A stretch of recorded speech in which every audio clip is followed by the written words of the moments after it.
हैदराबाद में IAF academy की combined graduation parade के दौरान वायुसेना प्रमुख राकेश कुमार भदौरिया ने वहां परेड की सलामी ली और उन्होंने साथ ही कहा कि शांति स्थापित करने की सभी कोशिशें जारी, हम पूरी तरह से तैयार हैं, किसी भी आपात स्थिति से निपटने के लिए पूरी तरह तैयार हैं। आइए सुनते हैं उनका वो बयान।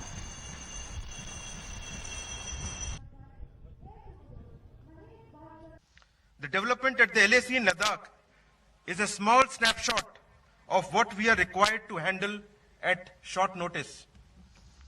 In spite of unacceptable Chinese actions after agreements reached during military talks and resultant loss of life, all efforts are underway to ensure that the current situation at LAC is resolved peacefully. But it should be very clear that we are well prepared and suitably deployed to respond to any contingency. I assure the nation that we are determined to deliver and will never let the sacrifice of our braves of Galwan go in vain.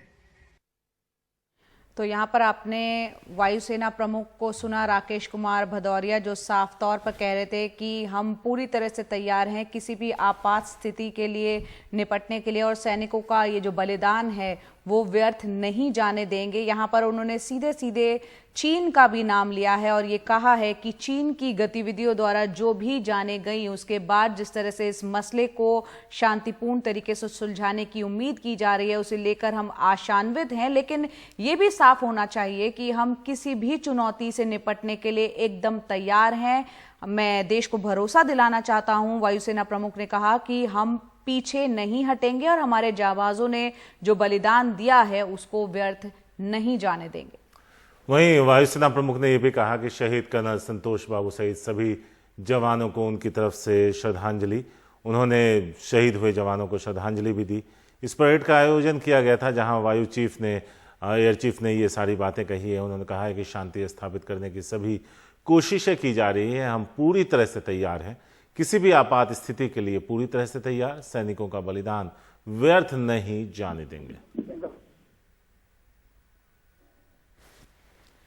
Uma Sudhir हमारे साथ phone line पर जुड़ गई हैं। उमा, हैदराबाद में जहां पर ये कार्यक्रम हुआ है वहां पर वायुसेना प्रमुख ने और क्या क्या अहम बातें कही हैं, क्योंकि अभी हमने जो बयान सुनाया उसमें चीन का जिक्र साफ तौर पर यहां पर किया गया है। बिल्कुल, बहुत इंस्पायरिंग स्पीच थी कहना चाहिए, क्योंकि 123 जो कैडेट्स हैं वो कमीशन होके अभी ऑफिसर बन रहे हैं, उनको बिल्कुल बिना किसी ब्रेक के उनको अब अपने ड्यूटी को ज्वाइन करने वाले हैं। उन्होंने अपना एड्रेस जो commissioned officers, newly commissioned officers को जो एड्रेस किया वो शुरुआती उन्होंने कर्नल संतोष बाबू और उनके जो साहसी जो साथी थे उनके बारे में बात करते हुए शुरू किया और ये कहा कि हम वैसे तो पीस चाहते हैं, लेकिन जैसा एक्शन लद्दाख में हुआ वो आपको दिखाता है कि कितनी जल्दी हमें रिएक्ट करना पड़ता है और कितनी स्फूर्ति से हमें रिएक्ट करना पड़ता है। ये बात उन्होंने कही। अगर आप देखें तो 123 यहाँ पे जो कमीशन ऑफिसर से पहली बार है कि उनके माता पिता उसको विटनेस करने के लिए यहाँ पे नहीं थे, क्योंकि कोविड-19 का ही सिचुएशन है। लेकिन जब एयर चीफ मार्शल ने बात अपनी शुरू की तब यही कहा कि हम ग्रेटफुल हैं आपके माँ बाप को कि उन्होंने आपको एनकरेज किया कि आप ऐसे डिसीजन लेके आप इंडियन एयरफोर्स में ज्वाइन करेंगे। अब कुछ ही देर में उनकी प्रेस कॉन्फ्रेंस होने वाली है। वैसे भी जैसे आपने कहा, एयर चीफ मार्शल ने ये कहा कि पूरी तरह से हम तैयार हैं। वैसे तो हम पीस चाहते हैं, हम लड़ाई नहीं चाहते, लेकिन किसी भी कंटिजेंसी के लिए हम पूरी तरह से तैयार है। जैसे कि आप जानते हैं थोड़ी बहुत एयर एक्टिविटी उस एरिया में देखी गई है, हालांकि गवर्नमेंट ने ओपनली माना नहीं है कि वहां पे एक्टिविटी हो रहा है, लेकिन एयर एक्टिविटी देखी गई है और उनके विजुअल्स भी हम अपने चैनल पर भी चला रहे हैं। शुक्रिया उमा इस पूरी जानकारी के लिए।